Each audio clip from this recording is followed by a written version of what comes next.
Good morning, grade 5. Our lesson for today is about statements of reality and fantasy.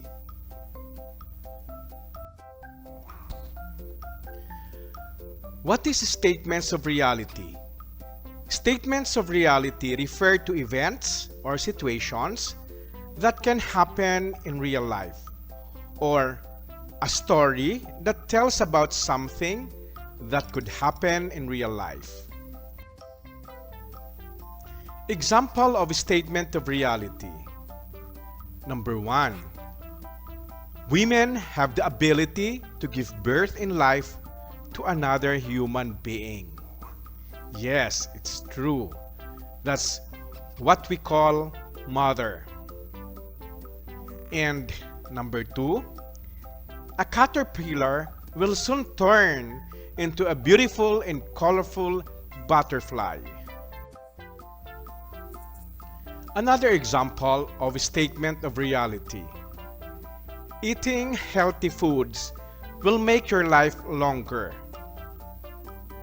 And number 4, dogs can bark and birds can hum.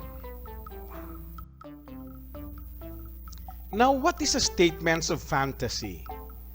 Statements of fantasy refer to those that are unnatural, that they can only happen in one imagination, or it is a story that has some things that could not possibly happen.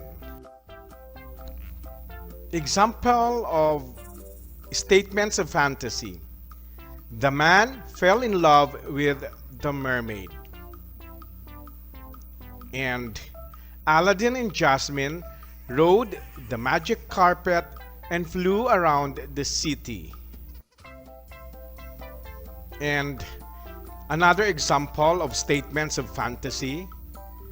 The mice and the birds worked together to make a dress for Cinderella. And the fox blew away the 3 little pigs' house, which is only made of straw. Thank you for listening, grade 5. God bless. See you again.